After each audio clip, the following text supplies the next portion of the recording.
نحمده ونصلي على رسوله الكريم. أعوذ بالله من الشيطان الرجيم. بسم الله الرحمن الرحيم. قال الله تعالى في القرآن المجيد: بسم الله الرحمن الرحيم. إنما المؤمنون الذين آمنوا بالله ورسوله ثم لم يرتابوا وجاهدوا بأموالهم وأنفسهم في سبيل الله أولئك هم الصادقون. السلام علیکم ورحمۃ اللہ وبرکاتہ. میں ممنون ہوں کہ مجھے یہاں آج پھر آنے کی دعوت دی گئی اور یہ میری سعادت ہے اور میں اس کے لیے باعث فخر سمجھتا ہوں کہ مجھے اس کا موقع ملتا ہے کہ میں یہاں اپنے کچھ خیالات پیش کر سکوں، اور دعا کرتا ہوں کہ اللہ تعالیٰ اس ادارے کے چلانے والوں اور اس کی بنیادوں کو مضبوط کرنے والوں کو اللہ تعالیٰ ان کی عمروں میں برکت عطا کرے اور ان کو صحت عطا کرے، اور دعا کرتا ہوں کہ اس ادارے کے ذریعے انشاءاللہ جو خاموش انقلاب زندگیوں میں پیدا ہوگا شاید وہ ہمارے لیے اور پاکستان کے لیے بھی ایک خاموش انقلاب ثابت ہوگا. اور سچی بات یہ ہے کہ دنیا میں جتنی بھی تحریکیں کامیاب ہوئی ہیں اور دنیا میں جتنے بھی انقلابات کامیاب ہوئے ہیں اس کا محور اور بنیاد ہمیشہ عمل اور جہاد رہی. قیل و قال، بحث و مناظرے اور دلائل اور قولی دلائل وہ کامیابی حاصل نہیں کر سکتے جو ایک عملی طریقے سے کامیابی حاصل کی جاتی ہے، اور قرآن بار بار اسی کی طرف اشارہ کرتا ہے. جو آیت میں نے ابھی آپ کے سامنے تلاوت کی مختصر سی آیت ہے، مگر اس میں پوری زندگی کی کامیابی کا نچوڑ ہے اور وہ راز ہے جس کی طرف اللہ تعالیٰ اشارہ فرما رہے ہیں. اور اسی بیان کو قرآن پاک نے دوسری جگہ مختلف انداز میں بیان کیا ہے. سب سے پہلا بات یہ ہے، اگر ترجمہ کیا جائے، کہ بے شک مومنین وہی ہیں جو اللہ پر ایمان لائے اور اس کے رسول پر ایمان لائے اور پھر اس میں انہوں نے کوئی شک و شبہ نہیں کیا، اور پھر انہوں نے اپنی جانوں کے ساتھ اپنے مالوں کے ساتھ جہاد کیا، اور یہی سچے مومن ہیں. ایک عجیب بات پہلے سوچنے کی یہ ہے کہ یہ بات خاص طور سے آپ کے مجمع میں کہہ رہا ہوں اس لیے کہ وہ انقلاب جو آپ کے ذریعے پیدا ہوگا وہ زیادہ دیرپا ہوتا ہے اور ٹھوس ہوتا ہے. ایک چیز سمجھنے کی ہے کہ یہاں قرآن پاک انما المؤمنون کے بجائے انما المسلمون بھی کہہ سکتا تھا، اور قرآن میں ایمان کا لفظ بھی ہے، اسلام کا لفظ بھی ہے، مسلم کا لفظ بھی ہے، مومن کا لفظ بھی ہے، مومنین کا لفظ بھی ہے، مسلمین کا لفظ بھی ہے. اور یہ ہمارا ایمان ہے کہ قرآن پاک میں الفاظ کی ترتیب اور جو لفظ جہاں کہا گیا ہے اور استعمال کیا گیا ہے وہ خود ایک اعجاز ہے، اور اس کے کچھ امپلیکیشنز ہیں، اس کے کچھ نتائج ہیں. سب سے پہلی بات سمجھنے کی یہ ہے کہ یقیناً ایمان اور اسلام کی اصطلاحوں میں کوئی نہ کوئی فرق تو ہوگا جو قرآن اس کو استعمال کرتا ہے. ہم اگرچہ اس کو مترادف کے طور پر استعمال کرتے ہیں لیکن قرآن یقیناً اس کے اندر فرق کرتا ہے. اور ایمان نام ہے اس قلبی کیفیت کا، اس ایقان کا، اس یقین کا جو قلب میں پیدا ہوتا ہے، اور اس طرح پھر وہ مستولی ہوتا ہے کہ وہ ایک ایسی طاقت، ایک ایسی فورس بن جاتا ہے جو آپ کو کچھ نہ کچھ کرنے پر مجبور کرتا ہے. اور اسی یقین کی جو معراج ہے وہ ہے اصل ایمان. اور ایمان کا گھر قلب ہے، ذہن نہیں. اور قرآن اسی لیے بار بار قلب کا ذکر کرتا ہے. اور الہیات کی اصطلاحوں میں مثلا ایمان بالقلب اور ایمان باللسان یا تصدیق بالقلب، تصدیق باللسان، تصدیق بالعمل کے جو مراحل ہیں، اس میں سب سے پہلا مرحلہ جو ہے وہ قلب کا ہے. اور ایمان نظر نہیں آتا، ایمان اندر چھپا ہوا ایک ایسی طاقت ہے جو انسان کو جس راہ پر ڈالنا چاہتا ہے لے جا سکتے ہیں. اللہ پہ ایمان، اس کے رسول پہ ایمان، قرآن پہ ایمان، اور جو اصول ہیں اسلام کے اس پہ ایمان، اس کی تعلیمات پہ ایمان، اور ایک وہ ایمان جو انسان کو اللہ کے علاوہ ہر چیز سے بے خوف کر دے، یہ ہے اصل ایمان. یعنی اللہ تعالیٰ سے سب کچھ ہونے کا یقین اور مخلوق سے کچھ نہ ہونے کا یقین، یہ ہے اصل ایمان. اور جتنا زیادہ اس ایمان میں پختگی ہوگی اتنا ہی زیادہ اس شخص سے عمل صالح کا صدور ہوگا. جتنا ایمان کمزور ہوگا اتنا ہی اس کی صالحیت میں کمی ہوگی. اور ایمان ایک ایسی مخفی طاقت ہے جو مظہر ہے یا مظہر بن جاتا ہے اس کے ظاہری اعمال میں.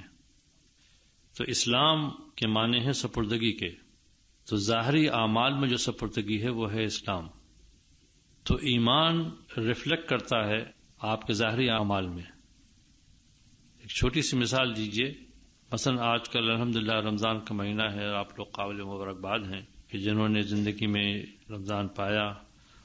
مگر سوچنے کی بات جو یہ ہے کہ چھوٹے چھوٹے بچے 7 سال 8 سال 9 سال کے بچے روزے رکھتے ہیں، مگر وہ کون سی غیبی طاقت ہے جو ان بچوں کو اکیلے میں گلاس پانی پینے سے روکتی ہے؟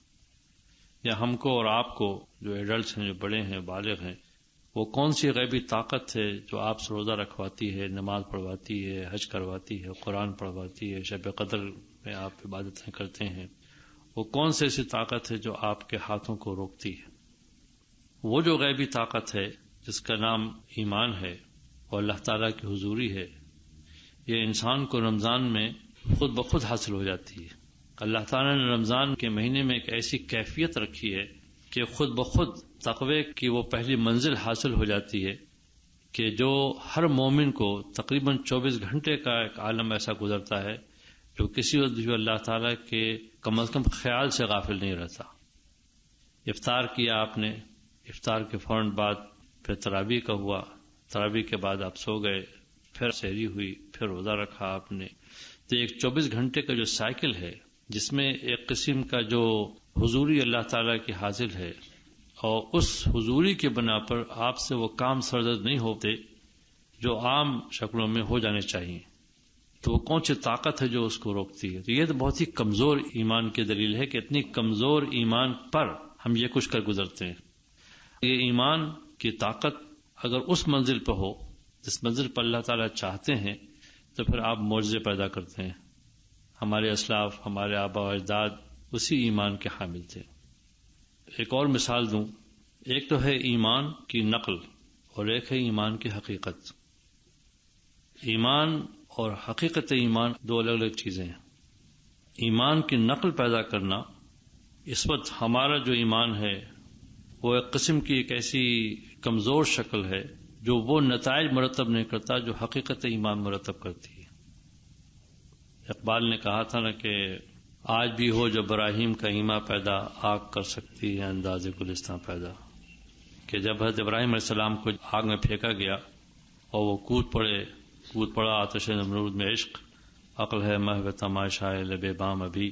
عقل کا فیصلہ تو کچھ اور تھا کہ آگ جلا دے گی، اس میں نہیں ڈوبنا چاہیے، نہیں کودنا چاہیے، لیکن عشق الہی کا تقاضا تھا کہ وہ اس کے اندر بلا خوف و خطر کود پڑے، اور یہی ہوا. تو وہ طاقت جو ایمان پیدا کرتا ہے، جو انسان کو بے خوف کر دیتا ہے ہر چیز سے، وہ حقیقت ایمان سے پیدا ہوتی ہے، نقلی ایمان سے پیدا نہیں ہوتی. اس کی مثال آپ یوں سمجھیں کہ آج کل ہم لوگوں کے ڈرائنگ روم میں، لیونگ روم میں پلاسٹک کے پھل بنا کر رکھے جاتے ہیں. انگور بھی ہیں، کیلے بھی ہیں، سیب بھی ہیں، ہر قسم کی چیزیں ہوتی ہیں. اور ایسی چیزیں ہوتی ہیں کہ جن کو دیکھ کے بچے سمجھتے ہیں کہ یہ اصل ہے اور ان پہ ہاتھ مار دیتے ہیں. ہاتھ مارنے کے بعد انہیں اندازہ ہوتا ہے کہ یہ تو اصل نہیں ہے، یہ تو نقل ہے، اور چیز ہے.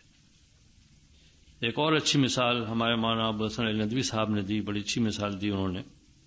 بعض گھروں میں جائیں یا بعض عمارتوں میں جائیں، لوگ اپنے ڈرائنگ روم میں رکھتے ہیں ایک مرا ہوا شیر جس کو خالی کر کے اس کے اندر بھس بھر کر کے اس کی آنکھوں میں شیشے لگا کر کے اس کو قالین کی زینت بنا دیتے ہیں، یا اگر کھڑا بھی کرتے ہیں اس کو چاروں پیروں پہ.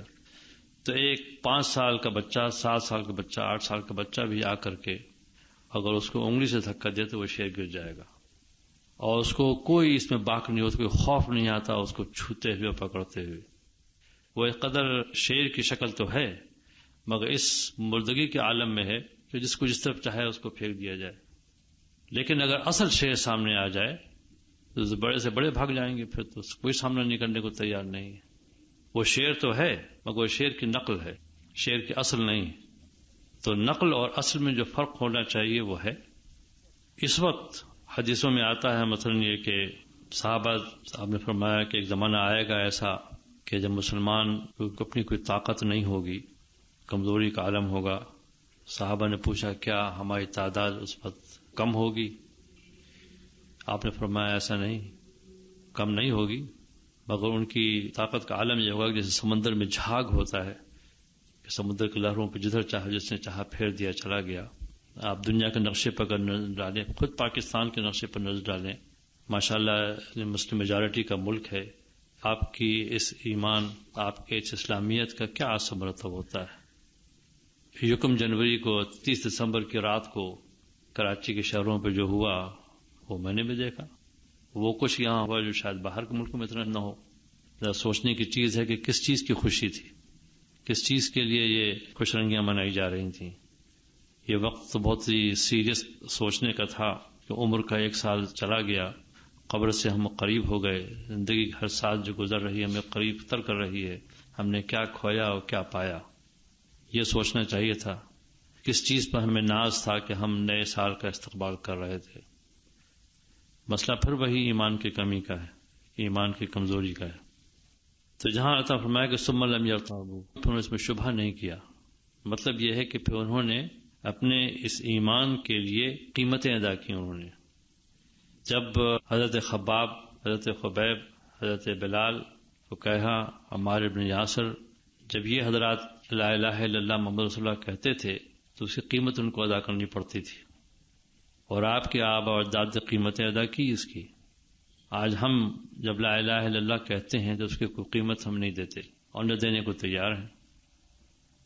تو اس کا امتحان اور ٹیسٹ کیسے ہوگا کہ ایمان آپ میں جاگزی ہو گیا یا نہیں؟ اس کا بہت ہی معمولی ٹیسٹ ہے، معمولی امتحان ہے کہ جب آپ کا اپنا سیلف انٹرسٹ اور آپ کی اپنی خواہشات خواہ کسی بھی قسم کی ہوں، اس کا ٹکراؤ اگر کسی شریعت کے اصول سے ہوتا ہے تو اس وقت آپ کس چیز کو اپناتے ہیں؟ ہم فوراً اس کے اندر مصالحانہ انداز اختیار کرتے ہیں. اللہ تعالیٰ نے جب انسان کو پیدا کیا تو اس کے ساتھ اللہ تعالیٰ نے برائیوں اور فتنوں کو بھی پیدا کیا. جہاں اللہ تعالیٰ نے گائے بنائی، بکری بنائی، پھل بنائے، دوچ بنائے، اللہ تعالیٰ نے سانپ بچھو بھی بنائے، اور اللہ تعالیٰ نے پھر یہ ہمارے ذمہ کیا کہ ہمارے ذمہ یہ ہے کہ ہم ان ٹیمپٹیشنز، ان فتنوں، ان برائیوں سے احتراز کریں اور اچھائیوں کی طرف جائیں، اور اس کا ہمیں اختیار دیا. اللہ تعالیٰ ہمارے ساتھ بھی وہ معاملہ کر سکتے تھے جو فرشتوں کے ساتھ کیا. اللہ تعالیٰ ہمارے ساتھ بھی وہ معاملہ کر سکتے تھے جو اللہ تعالیٰ نے دوسری مخلوق کے ساتھ کیا کہ ان کو اختیار ہی نہیں دیا کہ چیز کے کرنے یا نہ کرنے کا. ان کا جو کورس آف ایکشن ہے، لائن آف ایکشن ہے، وہ پہلے سے طے کر دیا کہ تمہیں یہ کرنا ہے. اس لیے اسے ڈیویٹ نہیں کر سکتے، اسے انحراف نہیں کر سکتے. چاند نکلے گا اور ڈوبے گا، سورج نکلے گا اور ڈوبے گا، پانی بہیں گے، آگ جلائے گی، پودے بڑھیں گے، یہ ساری پراپرٹیز، ساری خصوصیات اس میں ڈال دی ہیں، ان کو کوئی وہ پریشانی نہیں ہوگی. لیکن اللہ تعالیٰ نے انسان کو عقل دی، اختیار دیا، اور محدود اختیار دیا، محدود عقل دی، اور یہ بتایا کہ یہ تمہارا امتحان گاہ ہے، اسی میں ٹیسٹ ہے. تو ایمان کا جو ٹیسٹ ہے، ایمان پر جو امتحان ہے، وہ اسی وقت ہوتا ہے جب آپ کو کوئی ایسا مسئلہ پیش آئے جس کے اندر آپ کی اپنی مصلحتیں ہوں، آپ کے اپنے مفاد ہوں، اور ایک شرعی حکم آپ کے سامنے ہو. تو ہم عام طور سے شرعی حکم کو پیچھے ڈال دیتے ہیں، ہم مصالحت کر لیتے ہیں. اللہ تعالیٰ بہت رحیم ہے، اللہ تعالیٰ بہت کریم ہے، اور اس کی اس مس پلیسڈ جسٹس اور عدل کی طرف نگاہ جاتی ہے. ہم یہ بھول جاتے ہیں کہ ہم نے اس سے شرعی انحراف جو ہم نے کیا.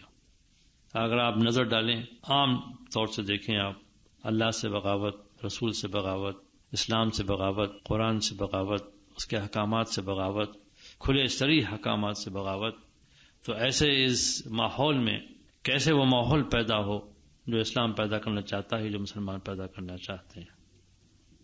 اب اس کے بعد جو مرحلہ آتا ہے کہ جو ایمان ہمارے اندر پختہ ہوا اس کو بڑھایا کیسے جائے گا، اس میں زیادتی کیسے پیدا ہو، اس میں کیسے پختگی پیدا ہوگی. دیکھیے بطور ذہن میں آئی قرآن کی ایک دوسری آیت ہے، یا ایھا الذین آمنوا آمنوا باللہ ورسولہ. دوسری آیت کا دوسرا ٹکڑا ہے جس سے توجہ دلانا چاہتا ہوں، وہ یہ کہ اے ایمان والو، یا ایھا الذین آمنوا آمنوا باللہ ورسولہ، کہ اے ایمان والو اللہ پر اور اس کے رسول پر اور جو کتاب اس نے اتاری ہے اس پر تم ایمان لاؤ. ایک عجیب سی بات ہے کہ اللہ تعالیٰ ایمان والوں سے مخاطب ہے، یا ایھا الذین آمنوا، جو ایمان لے آئے، ان کو اللہ تعالیٰ پہ کر رہا ہے کہ دوبارہ ایمان لاؤ. اور پھر اس کو بھی ذہن میں رکھیے کہ ان آیتوں کا مخاطب کون ہے؟ صحابہ کرام. صحابہ کرام کو یہ ہدایت دی جا رہی ہے کہ دیکھو سچے معنوں میں ایمان لاؤ. مدینہ منورہ میں ہجرت کے بعد منافقین کا ایک گروہ تھا جو منافقین کے نام سے پہچانے جاتے تھے. خود قرآن پاک کی سورہ منافقون کے نام سے. اور یہ منافقین وہ تھے کہ جو بظاہر اسلام لائے ہوئے تھے اور نمازیں بھی پڑھتے تھے، روزے بھی پڑھتے ہیں، جیسے مسجد نبی میں آ کے نماز پڑھتے تھے، لیکن اللہ تعالیٰ ان کو کہتا ہے کہ منافق تھے، مسلمان نہیں تھے، یہ مومن نہیں تھے. ایک دوسری جگہ قرآن میں اسی طرح اشارہ کیا. ایک عرب بدو نے کہا کہ ہم ایمان لائے آمنا. قرآن کہتا کہ نہیں، آپ ان سے کہہ دیجئے کہ قولوا اسلمنا، کہ ہم تو اسلام لائے ہیں، ہم نے بظاہر سپردگی کی ہے، ایمان نہیں ہے. لما يدخل الایمان فی قلوبکم، جب تک کہ ایمان تمہارے قلوب میں داخل نہ ہو جائے، جاگوزی نہ ہو جائے، ایمبیڈ نہ ہو جائے، اس وقت تک وہ ایمان نہیں کہلائے گا. ایمان کی نقل تو ہوگی یا ایک کمزور شکل تو ہوگی، اس کی ایمان کی پختہ شکل نہیں ہوگی.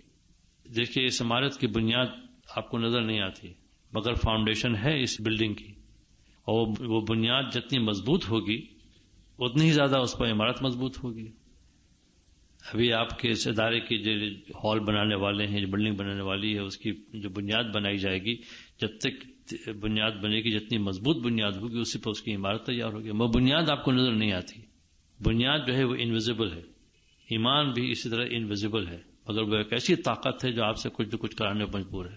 ایمان کی وہی طاقت تھی جس نے آپ کے آباء و اجداد میں وہ اعجاز پیدا کیا جس نے دنیا پہ حکومت کی تھی. وہ آج بھی پیدا ہو سکتا ہے بشرطے کہ حقیقت ایمان پیدا ہو. اور اس حقیقت ایمان کے پیدا کرنے کے لیے اللہ تعالیٰ نے پھر علاج بتایا کہ کیسے اس میں مضبوطی پیدا ہو. فرمایا اللہ تعالیٰ نے وجاہدوا باموالہم وانفسہم فی سبیل اللہ، مطلب اپنے اس ایمان کو حاصل کرنے کے بعد اس ایمان کی حفاظت کے لیے، اس ایمان کی افزودگی کے لیے، اس ایمان کو بڑھانے کے لیے پھر انہوں نے اسٹرگل کی، پھر انہوں نے عملی طور سے اس کا مقابلہ کیا اور اس کی حفاظت کے لیے اپنی جانیں لڑا دیں. جہاد کے معنی جو مغرب کا تصور ہے یا عام مسلمانوں میں تصور عام طور سے صرف جنگ کا ہے، وہ صحیح نہیں.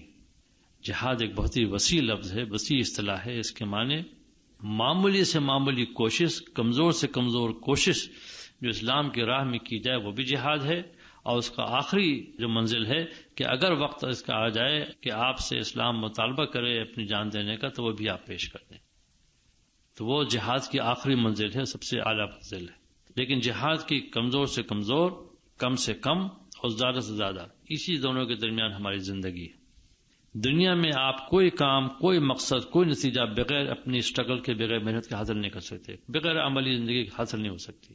اگر آپ امتحان میں پاس ہونا چاہتے ہیں تو آپ کو اس کے لیے امتحان میں لیکچر بھی اٹینڈ کرنے ہوں گے، ٹیوٹر بھی لکھنا ہوگا، اسائنمنٹ بھی کرنے ہوں گے، امتحان گاہ میں بھی جانا ہوگا، امتحان دینا ہوگا.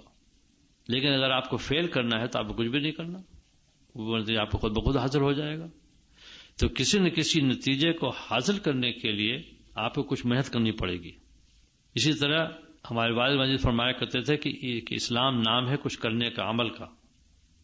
کسی شاعر کا شعر ہے کہ یہ شہادت گاہ الفت میں قدم رکھنا ہے، یہ شہادت گاہ الفت میں قدم رکھنا ہے. لوگ آسان سمجھتے ہیں مسلمان ہونا.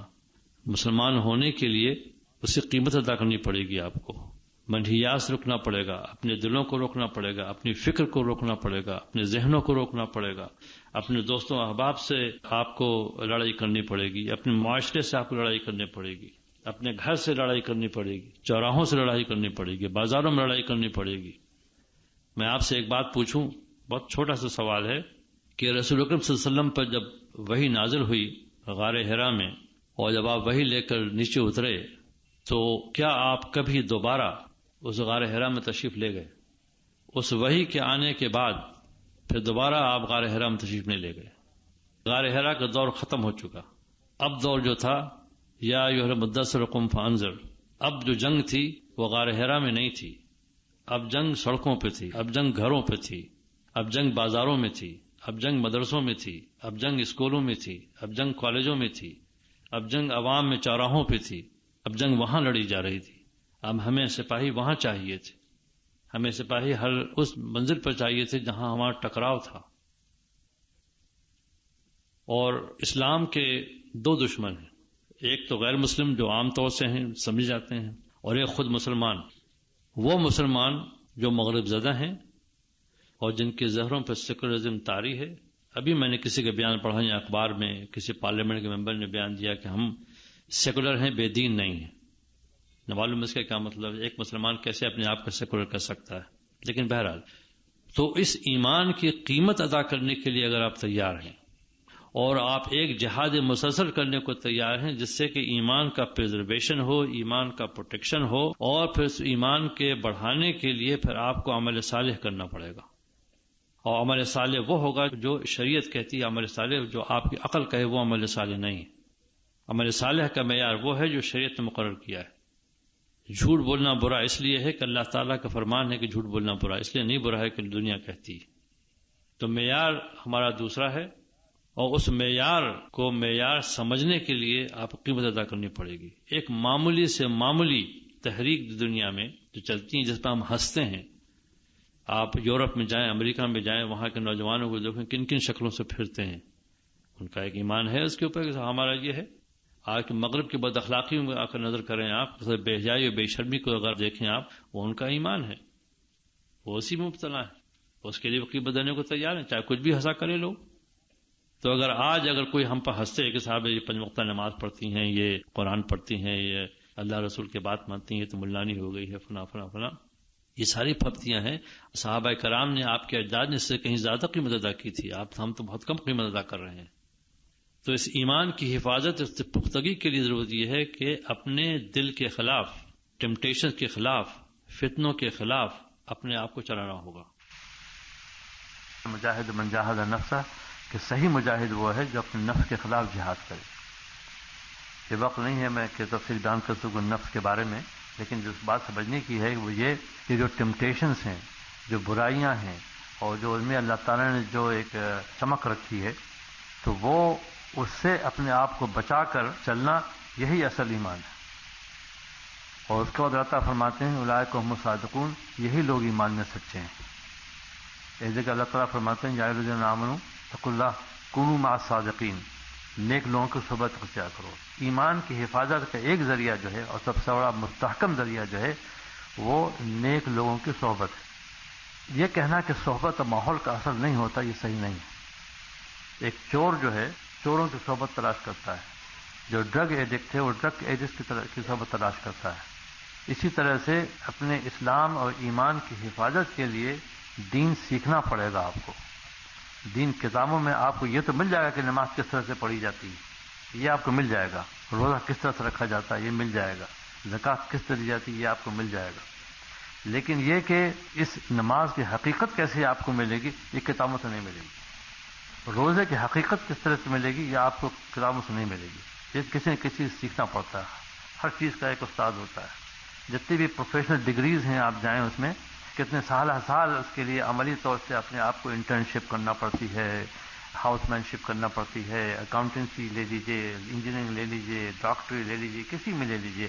ہر چیز میں ایک سرجن جو ہے اس کو تھیوری تو مل جاتی ہے، مگر عملی طور سے جراحی کرنے کے لیے، سرجری کرنے کے لیے اس کو کئی سال کسی نہ کسی استاد سے لگنا پڑتا ہے اور سیکھنا پڑتا ہے کہ کس طرح سے کیا جاتا ہے. تو ہر پروفیشن کے لیے یہ چیز ممکن ہے، تو کیوں اسلام کے دین کے لیے ممکن نہیں؟ صحابہ کرام نے اپنی زندگی ایسے ہی گزاری اور انہوں نے دین سیکھا تھا اور پھر سکھلایا تھا. اسی طریقے سے ہمیں بھی دین سیکھنا ہوگا اور کسی صالح بزرگ، کسی نہ کسی کو تلاش کرنا ہوگا. کوئی اللہ والا آ کے آپ سے یہ نہیں کہہ کہ میں اللہ والا ہوں یا میں اللہ والی ہوں، میرے سامنے آ کے بیٹھو. ان کی زندگیاں آپ کو بتائیں گے کہ یہ اللہ والے ہیں، اور ان سے آپ کو سیکھنا پڑے گا. اور اس کے لیے آپ کو شادی بیاہ اور رسم و رواج، ان تمام چیزوں کے وہ سارے بندھن توڑنے پڑیں گے آپ کو، اور لوگوں سے لڑائی مول لینی پڑے گی، تب کہیں جا آپ کو اللہ تعالیٰ ملتے ہیں. اس لیے اسی طرح اسلام وہ دولت ہے، وہ انعام ہے. کبھی کبھی خوف آتا ہے کہ جو انعام اور نعمت کی قدر اگر نہ کی جائے تو اس پر زوال آ جاتا ہے. تو پاکستان بھی اللہ تعالیٰ کا ایک انعام تھا اور انعام ہے، اور اگر اس کی قدر نہ کی گئی تو اللہ تعالیٰ ہمیں آپ کو اس منزل سے محفوظ رکھے کہ شاید یہ انعام بھی ہم سے چھن جائے. اسی طرح اسلام بھی ایک انعام ہے، ایک نعمت ہے. اور یہ نعمت آپ نے جب حاصل کر لی، آپ نے کہہ دیا کہ ہم مومن ہیں، تو یہ کیسی عجیب بات ہے کہ اس نعمت حاصل کرنے کے بعد آپ اس کو ضائع کر دیں. تو اس کے ضائع کرنے سے بچنے سے جو سب سے بڑی مستحکم چیز ہے وہ یہ کہ جب آپ نے کہہ دیا کہ ہم مومن ہیں، آپ نے کہہ دیا کہ ہمارا ایمان ہے، تو اس ایمان کی حفاظت کے لیے آپ کو قربانی کرنی پڑے گی، قیمت دینی پڑے گی، اور پھر اس کے لیے آپ کو کسی نہ کسی کو تلاش کرنا ہوگا جس سے آپ یہ دین سیکھیں. اور انشاءاللہ جب آپ یہ دین سیکھ جائیں گی تو وہ انقلاب پیدا ہوگا جس انقلاب کی طرف آپ گامزن ہیں. اللہ تعالیٰ سے دعا کرتا ہوں کہ آپ کو ہمیں دونوں کو اس توفیق عطا کرے کہ ہم صحیح طور سے ایمان کا وہ نمونہ پیش کر سکیں جس کا اسلام ہم سے مطالبہ کرتا ہے، اور جو آپ اجداد نے جس آپ کا مظاہرہ کیا تھا، شاید اللہ تعالیٰ پھر دوبارہ آپ ہی کے ذریعے وہ انقلاب پیدا کر دے جو اللہ تعالیٰ چاہتے ہیں کہ ہم نے اور آپ میں وہ چیز پیدا ہو. میں دوبارہ مشکور ہوں اس ادارے کے منتظمین کا، اور توفیق اللہ باللہ. وآخر دعوانا الحمدللہ. السلام علیکم ورحمۃ اللہ وبرکاتہ.